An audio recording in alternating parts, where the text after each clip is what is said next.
Students, very good morning to all of you. Namaste, Assalamu alaikum, Sat Sri Akal. Myself Suresh Kumar, and today we are going to do second chapter of class 10th mathematics, and the name of the chapter is polynomials. This is our second video on the topic polynomials. अपने previous lecture के बीच में हमने polynomials के बारे में कुछ बातें पढ़ी थी। जैसा कि मैंने आपको बताया था कि ये जो पॉलिनोमियल्स होते हैं ये एक्चुअल में मैथमेटिकल एक्सप्रेशंस ही हैं या फिर अलजेब्राइक एक्सप्रेशंस ही हैं।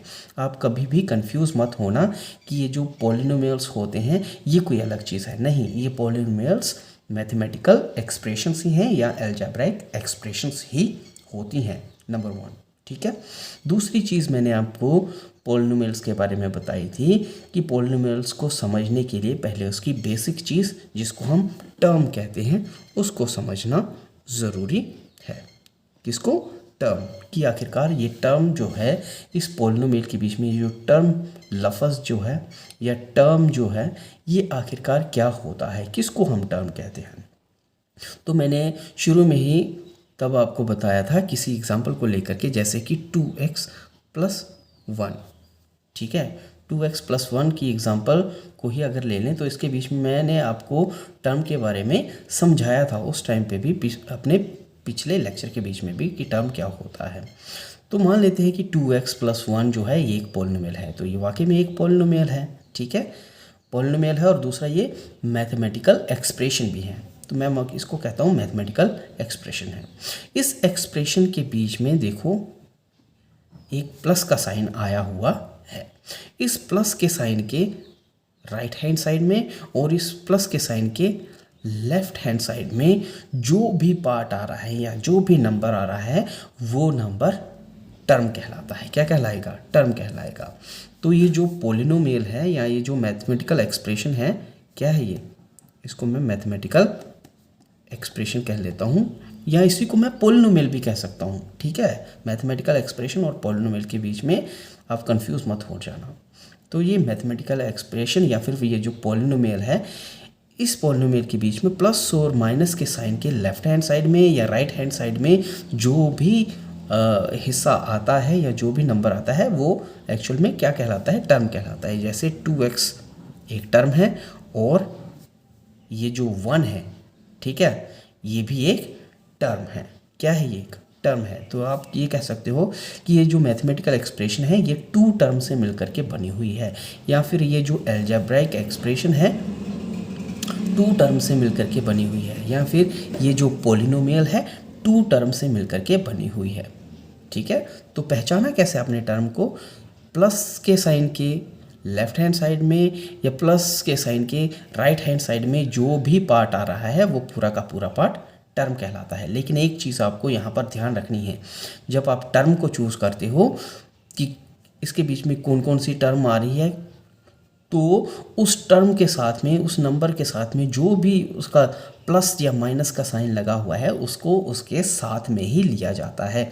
आप कभी भी टर्म को विदाउट साइन नहीं लेते हैं। जैसे यहाँ पर ये जो मैथमेटिकल एक्सप्रेशन है या पॉलिनोमियल है ये 2 टर्म से मिलकर के बना हुआ है।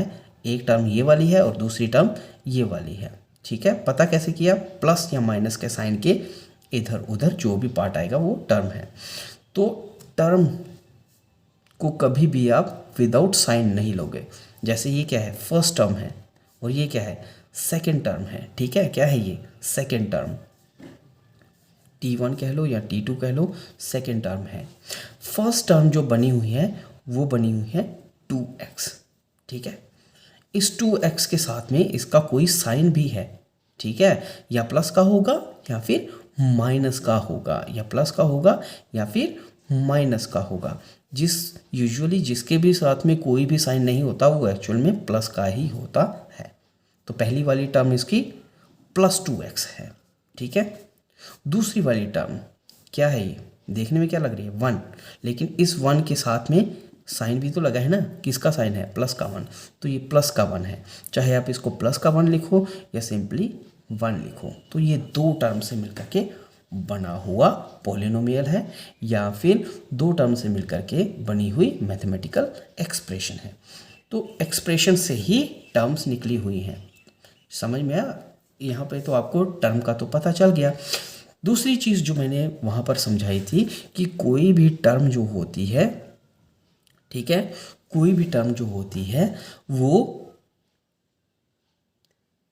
3 हिस्सों से मिलकर के बनी हुई हो सकती है, ठीक है। 2 हिस्सों से मिलकर के बनी हुई या एक हिस्से से मिलकर के बनी हुई हो सकती है। टर्म को समझने के लिए पहले उसके पार्ट्स को समझना ज़रूरी है।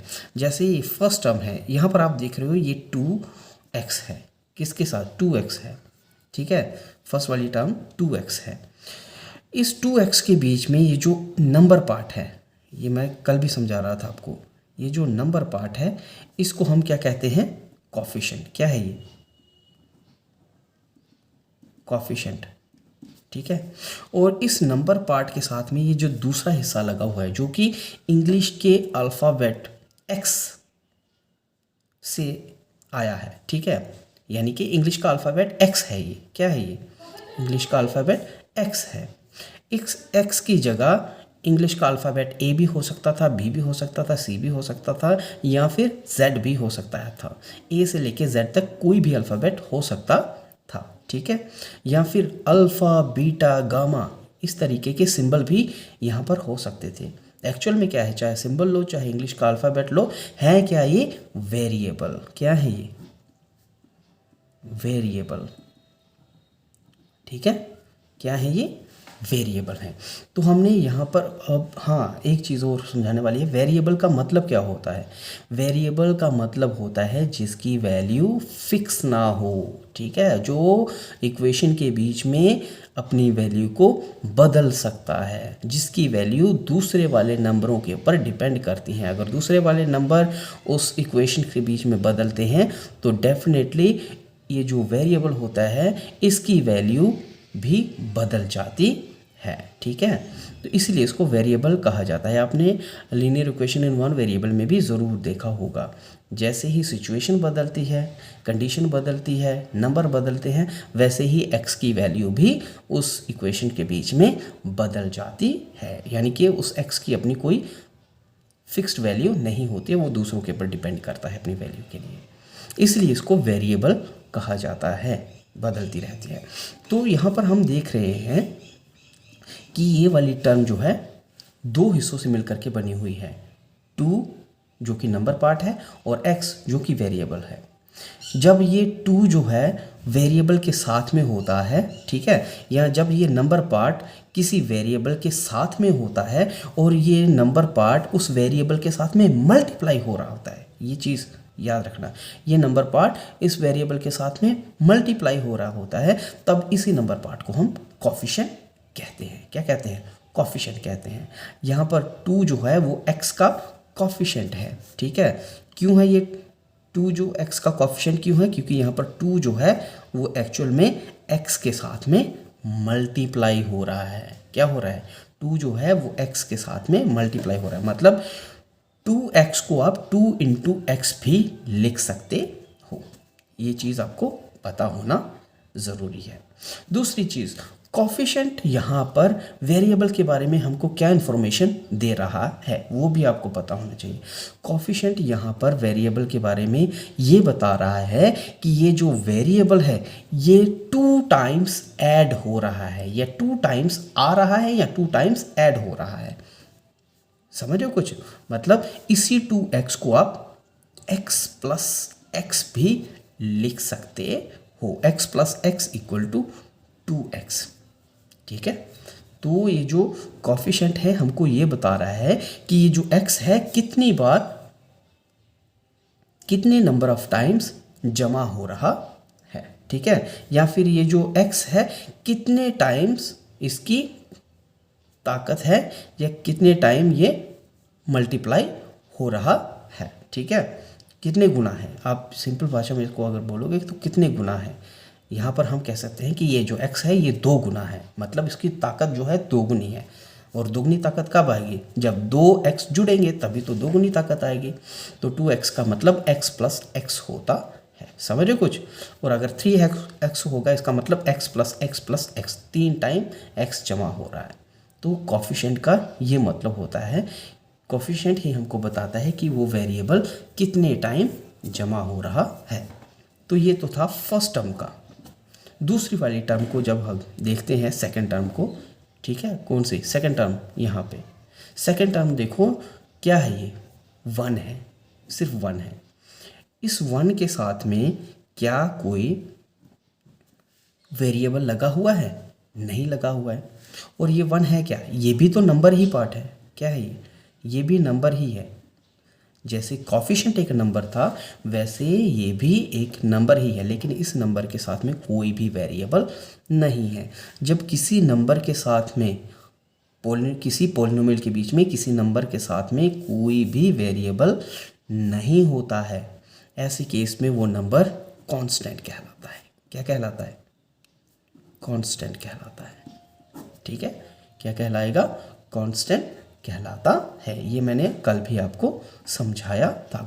और कांस्टेंट का मतलब क्या होता है, ये भी कल बताया था आपको। कांस्टेंट का मतलब होता है जिसकी वैल्यू फिक्स होती है, जो बदलती नहीं है। क्या? जिसकी वैल्यू कभी बदलती नहीं है। अगर ये इक्वेशन के बीच में एक है तो ये एक ही रहेगी, वेरिएबल की तरह नहीं है कि अपनी वैल्यू को बदलता रहेगा, बाकी के ऊपर डिपेंड है। नहीं, इसकी वैल्यू खुद के ऊपर ही डिपेंड है। ठीक है, तो ये कांस्टेंट कहलाएगा। है क्या? ये भी नंबर पार्ट ही है। तो यहाँ से हमने क्या सीखा था कि टर्म जो होती है वो या तो कोफिशिएंट और वेरिएबल से मिलकर के बनी हुई होती है, या फिर सिर्फ कांस्टेंट पार्ट से मिलकर के बनी हुई हो सकती है। यानी कि सिर्फ नंबर पार्ट से ही मिलकर के बनी हुई हो सकती है। तो क्या सीखा था हमने? टर्म जो होती है या तो किससे,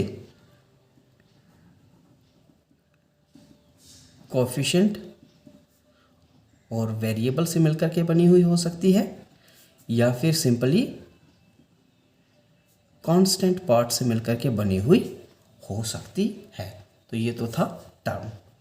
ठीक है, यहाँ से आपने टर्म को डिटेल में पढ़ा।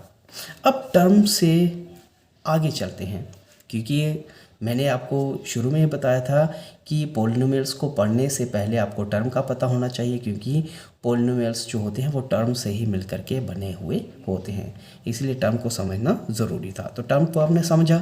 अब बात आती है पॉलिनोमियल्स की।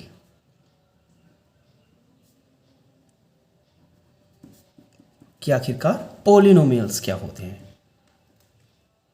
कुछ तो समझ आया होगा। पॉलिनोमियल्स एक्चुअल में मैथमेटिकल एक्सप्रेशंस ही हैं या अलजेब्रिक एक्सप्रेशंस ही होते हैं। लेकिन अगर इसको सिंपल लैंग्वेज में मुझे डिफाइन करना है तो मैं ये कह सकता हूँ कि पॉलिनोमियल्स आर, ठीक है, polynomials are chain of terms. क्या कह सकता हूँ मैं? पॉलिनोमियल क्या है? ये चेन ऑफ टर्म्स है, चेन ऑफ टर्म्स है। अब एक चीज़ तो आपको पता होगी, जब हम चेन बनाते हैं तो चेन को जोड़ने के लिए कड़ियों की ज़रूरत होती है। मतलब चेन तो ऐसे चलेगी नहीं, उनको लिंक करना पड़ता है। ठीक है, जब तक वो लिंक नहीं होते तब तक वो चेन तो बनती नहीं है। तो पॉलिनोमियल्स को हमने चेन ऑफ टर्म्स कहा, लेकिन इस चेन को बीच में पकड़ने के लिए या टर्म्स को पकड़ने के लिए बीच में कोई बाइंडिंग पार्ट भी तो होना चाहिए जो उसको जोड़ता होगा, टर्म्स को जोड़ता होगा। तो यहाँ पर बाइंडिंग पार्ट्स जो होते हैं वो होते हैं प्लस और माइनस। क्या होते हैं? प्लस और माइनस। जैसे ये टर्म थी 2x, क्या थी ये? 2x, और दूसरी टर्म थी 1। लेकिन इन दोनों को बाइंड करने का, चेन के बीच में जोड़ने का काम कौन कर रहा है? ये प्लस का साइन। किसका साइन? प्लस का साइन। ठीक है, दूसरी साइड में मैं अगर एक और एग्जांपल ले लूँ, 2x माइनस 1, ये भी एक पॉलिनोमियल ही है। किस किस से मिलकर के बना हुआ है? कौन कौन सी टर्म है? 2x एक टर्म है और दूसरी माइनस का 1, और दोनों को जोड़ने का काम कौन कर रहा है? ये माइनस। ठीक है, तो ये जो प्लस और माइनस के साइन बीच में आते हैं, यही इन टर्म्स को जोड़ने का काम करते हैं। तो मैं कह सकता हूँ कि पॉलिनोमियल्स है क्या? Chain of terms binded with plus, ठीक है, और माइनस साइन। इस प्लस और माइनस साइन के साथ में ही जुड़ी हुई टर्म्स होती हैं, जिसकी वजह से एक चेन बनती है और उसी चेन को हम पॉलिनोमियल कह देते हैं। ठीक है, ये बात समझ में आई होगी। जैसे मैं एक एग्जांपल दे रहा हूँ पॉलिनोमियल का, ये 2x है, ये एक टर्म है, इसको मैं दूसरी टर्म के साथ में जोड़ने के लिए बीच में प्लस का साइन लगा रहा हूँ, और दूसरी टर्म मान लेते हैं 3y है। ठीक है, तो 2x 3y से जुड़ रहा है, एक टर्म दूसरी टर्म से जुड़ रही है, किसके साथ? प्लस के साइन के साथ में। तो प्लस और माइनस का साइन ही एक टर्म को दूसरे टर्म के साथ में जोड़ने का काम करते हैं। इसको और बढ़ा लेते हैं, -6z, एक टर्म और जोड़ दी, लेकिन किसके साथ में? माइनस के साइन के साथ में लगा करके जोड़ी। उसके साथ प्लस का 1, एक टर्म और जोड़ दी इसके साथ में। तो कुल मैंने देखो 1 2 3 4 टर्म्स को जोड़ा, और उन टर्म्स को जोड़ने के लिए बीच में प्लस का साइन, माइनस का साइन, प्लस का साइन, इन साइंस का यूज़ किया, तब जाके ये पॉलिनोमियल बनी है। ठीक है, समझ में आया? तब जाके क्या बनी? ये पॉलिनोमियल बनी है। तो प्लस और माइनस का साइन ही होते हैं जो टर्म को टर्म के साथ में जोड़ने का काम करते हैं या चेन को बनाने का काम करते हैं। तो पॉलिनोमियल्स के बारे में आपको पता चला। अब चलते हैं पॉलिनोमियल्स की टाइप्स के ऊपर। Types of polynomials. आपको पता है पॉलिनोमियल्स की भी टाइप्स होती हैं, और ये पॉलिनोमियल्स की टाइप हम किस बेस के ऊपर कर रहे हैं? On the basis of number of terms. On the basis of number of terms in expression, या algebraic expression या expression या फिर polynomial on the basis of number of terms in expression और polynomial। polynomial के बीच में कितनी terms आ रही हैं या expression के बीच में कितनी टर्म्स आ रही हैं, उसी के बेस के ऊपर हम इन polynomials की टाइप्स को करने जा रहे हैं। तो सबसे पहली टाइप जो आती है पॉलिनोमियल्स की, उसको हम मोनोमियल कहते हैं। दूसरी टाइप जो होती है उसको बाइनोमियल कहते हैं, आगे समझाऊंगा क्या होती है।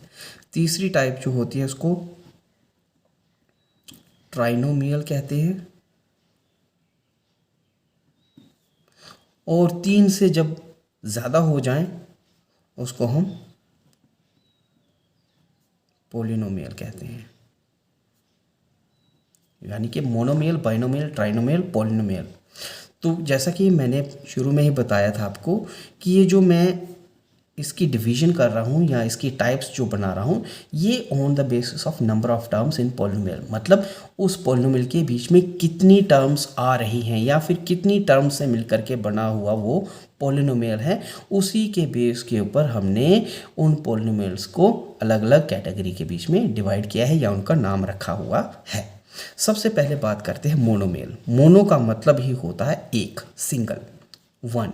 ठीक है, तो आप ये कह सकते हो कि मोनोमियल पॉलिनोमियल की ही एक टाइप होती है जिसके बीच में जो पॉलिनोमियल होती है वो सिर्फ एक ही टर्म से मिलकर के बनी हुई होती है। मतलब फॉर एग्जांपल मैं लिख रहा हूँ 2x। इस 2x, ये 2x है क्या?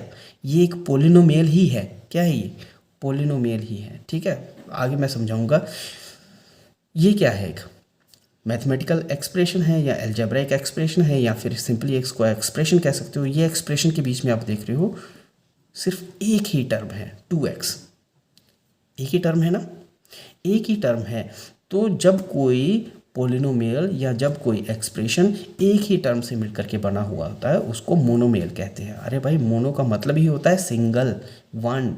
ठीक है, तो जिसके बीच में एक टर्म होगी वो मोनोमियल कहलाता है। जैसे फॉर एग्जांपल 2x, दूसरा अगर आप 1 भी लिखते हो ये भी एक मोनोमियल है, सिंगल टर्म है। 1 एक सिंगल टर्म है तो ये भी एक मोनोमियल है। 2xyz, 2xyz ये भी एक सिंगल टर्म ही कहलाएगी।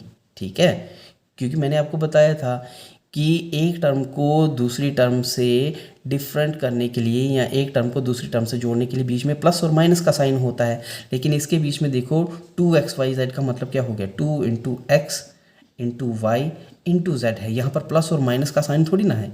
जब प्लस और माइनस का साइन नहीं है तो ये एक सिंगल टर्म ही है। ठीक है, समझ रहे हो कुछ? तो ये एक सिंगल टर्म है 2xyz, तो ये भी मोनोमियल है। 2x मोनोमियल है, 1 मोनोमियल है, 2xyz मोनोमियल है। समझ में आया?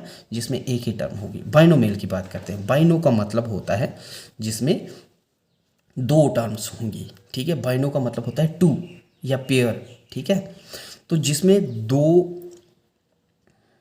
टर्म्स होती हैं, या फिर ऐसा पॉलिनोमियल जो दो टर्म से मिलकर के बना हुआ है, या फिर एक ऐसा मैथमेटिकल एक्सप्रेशन जो दो टर्म से मिलकर के बना हुआ है, ऐसे मैथमेटिकल एक्सप्रेशन को या ऐसे पॉलिनोमियल को हम बाइनोमियल कह देते हैं। फॉर एग्जांपल यहाँ पर मैं लिख रहा हूँ 3x प्लस 2y। देखो फर्स्ट टर्म तो 3x है और दूसरी टर्म 2y है और दोनों पॉजिटिव हैं। ठीक है, जब पॉजिटिव की होती हैं तो उसके साथ हम निशान नहीं लगाते हैं यूजुअली। तो ये दो टर्म से मिलकर के बना हुआ है, तो ये बाइनोमियल है। दूसरा 2y माइनस 1 कितनी टर्म से मिलकर के बना हुआ? दो। पहली टर्म 2y है और दूसरी टर्म माइनस का 1। दूसरी टर्म क्या है? माइनस का 1। दो टर्म से मिलकर के बनी हुई है, तो ये भी क्या है? बाइनोमियल। अब चलते हैं ट्राइनोमियल की तरफ। ट्राइनो का समझ लो। ट्राई का मतलब होता है 3, तीन से मिलकर के बनी हुई जो होगी, ऐसी पॉलिनोमियल जो तीन टर्म से मिलकर के बनी होगी वो ट्राइनोमियल कहलाएगी। For example 6x plus 4y minus 1 कितनी टर्म है? 1 2 3। कौन कौन सी है? प्लस का 6x, प्लस का 4y और माइनस का 1, तीन टर्म से मिलकर के बनी हुई ये पॉलिनोमियल है, तो ट्राइनोमियल। क्या है ये? Trinomial. 2y minus 6z plus का 4। First term 2y, second term minus 6z और थर्ड टर्म प्लस का 4। तो ये क्या है? ट्राइनोमियल। अब जब तीन से ज़्यादा टर्म हो जाए किसी पॉलिनोमियल के बीच में, जब तीन से ज़्यादा टर्म्स आ जाएं, तो ऐसे पॉलिनोमियल को हम पॉलिनोमियल ही कहते हैं। क्या कहते हैं उसको? पॉलिनोमियल कहते हैं, या ऐसी एक्सप्रेशन को हम पॉलिनोमियल कहते हैं। फॉर एग्जांपल तीन से ज़्यादा होनी चाहिए टर्म्स, तो 6y 5z 7a प्लस 4। क्या है ये? तीन से ज़्यादा टर्म है ना। कैसे? 6y एक टर्म, 5z दूसरी टर्म, 7a तीसरी टर्म और 1 प्लस का 1, ठीक है, चौथी टर्म। तो तीन से ज़्यादा टर्म्स पॉलिनोमियल है। ठीक है, अब तीन से ज़्यादा टर्म, चाहे उसके बीच में चार टर्म आए, चाहे पांच टर्म आए, चाहे छः टर्म आए, कलेक्टिवली उसको हम पॉलिनोमियल कह देते हैं। ठीक है, क्या कहते हैं? पॉलिनोमियल। एक और एग्जांपल कर लेते हैं। 7y 6a 2z 3x plus 1 कितनी टर्म है? 1 2 3 4 5 टर्म है, तब भी इसको हम पॉलिनोमियल ही कहेंगे। क्या कहेंगे? इसको पॉलिनोमियल ही कहेंगे। ठीक है, लेकिन आगे जाके आप मैथमेटिक्स के बीच में एक चीज़ और देखोगे कि चाहे वो मोनोमियल है, चाहे वो सिंगल टर्म है, चाहे उसके बीच में दो टर्म है, चाहे तीन टर्म है, चाहे उसके बीच में तीन से ज़्यादा टर्म है, उसको हम यूजुअली सभी को मोनोमियल, बाइनोमियल, ट्राइनोमियल, इन सभी को यूजुअली हम पॉलिनोमियल्स ही कहते हैं। क्या कहते हैं? ये आप मैथमेटिक्स के बीच में आगे जाके भी ऐसा भी पढ़ोगे। इन सब के लिए कलेक्टिव नेम हमने एक रखा हुआ है पॉलिनोमियल। सभी को हम यूजुअली पॉलिनोमियल ही बोल देते हैं। हाँ, जब हम उसको डिवाइड करते हैं तब जाके हम उनको बोलते हैं मोनोमियल। हाँ भाई, सिंगल टर्म है, दो टर्म है तो बाइनोमियल, तीन टर्म है तो ट्राइनोमियल, और तीन से ज़्यादा हैं तो पॉलिनोमियल। लेकिन ये ज़रूरी नहीं है। हम कभी कभी मोनोमियल्स को भी, बाइनोमियल्स को भी, ट्राइनोमियल्स को भी कलेक्टिवली पॉलिनोमियल्स ही कह देते हैं। ठीक है, ये बात आपको पता होनी चाहिए। आगे चलते हैं। पॉलिनोमियल्स की डिग्री के ऊपर। यहाँ पर तो हमने देखो पॉलिनोमियल्स को किस बेस के ऊपर डिवाइड किया था या किस बेस के ऊपर उनको अलग अलग कैटेगरी के बीच में डाला था। हमने कहा था मोनोमियल है तो सिंगल टर्म, बाइनोमियल है तो 2 टर्म्स, ट्राइनोमियल है तो 3 टर्म से मिलकर के बनी हुई होगी और पॉलिनोमियल है तो 3 टर्म से ज़्यादा मिलकर के बनी हुई होगी। अब हम बात करेंगे इसके बीच में डिग्री ऑफ पॉलिनोमियल्स की। अब डिग्री ऑफ पॉलिनोमियल की बात करेंगे। क्या है ये degree of polynomial? Degree of polynomial आखिर है क्या चीज़? देखो हम यहाँ पर एक चीज़ देख रहे हैं कि कोई भी टर्म जो है, जो भी इस पॉलिनोमियल के बीच में आ रही है, उसकी कुछ पावर होती है, कुछ एक्सपोनेंट उसके बीच में ज़रूर है। कोफिशिएंट की भी एक्सपोनेंट हो सकती है या फिर वेरिएबल की भी एक्सपोनेंट हो सकती है या फिर कांस्टेंट की भी एक्सपोनेंट हो सकती है, जिसको हम पावर भी कहते हैं। और पावर का तो आपको पता ही है। मान लेते हैं हमारे पास a की पावर 2 है। ये जो सुपरस्क्रिप्ट नंबर लगाया जाता है यही इसकी पावर कहलाती है। किसी नंबर के ऊपर जो सुपरस्क्रिप्ट छोटा सा नंबर लगाया जाता है वो छोटा सा नंबर ही क्या कहलाता है? इस नंबर की पावर कहलाएगा, इस नंबर का एक्सपोनेंट कहलाएगा। ठीक है, एक्सपोनेंट कह लो या फिर पावर कह लो। और ये जिसकी भी हम पावर लगा रहे हैं उस वाले नंबर को हम बेस कहते हैं। क्या कहते हैं? बेस कहते हैं। समझो कुछ, बेस। और ये क्या है? इसकी एक्सपोनेंट या फिर पावर भी कहते हैं। तो ये जो डिग्री ऑफ पॉलिनोमियल है इसके बीच में हम यूजुअली देखते क्या है? एक्सपोनेंट या फिर पावर को ही देखते हैं। समझो कुछ, क्या देखेंगे? पॉलिनोमियल के बीच में जो भी टर्म्स आ रही हैं उन टर्म्स की हम पावर को देखेंगे या फिर एक्सपोनेंट देखेंगे। तो डिग्री ऑफ पॉलिनोमियल किसको कहेंगे? डिग्री ऑफ पॉलिनोमियल उस पॉलिनोमियल के बीच में आने वाली सबसे बड़ी पावर होगी। क्या होगी? सबसे बड़ी पावर। ठीक है, तो डिग्री ऑफ पॉलिनोमियल क्या हुआ? Highest power of the variable is called the degree of polynomial. मतलब जो भी पॉलिनोमियल है उसके बीच में जो भी वेरिएबल आ रहे हैं, सबसे बड़ी पावर उन वेरिएबल में से जो भी होगी, ठीक है, वही पावर जो होगी डिग्री ऑफ पॉलिनोमियल कहलाएगी। तो डिग्री ऑफ पॉलिनोमियल्स के बीच में हम वेरिएबल्स की हाईएस्ट पावर को चूज करते हैं। जो भी हाईएस्ट पावर होगी वही डिग्री ऑफ पॉलिनोमियल कहलाएगी। तो आज के लिए इतना ही। कल फिर अगले वीडियो के साथ में हाजिर हो जाएंगे। Thank you.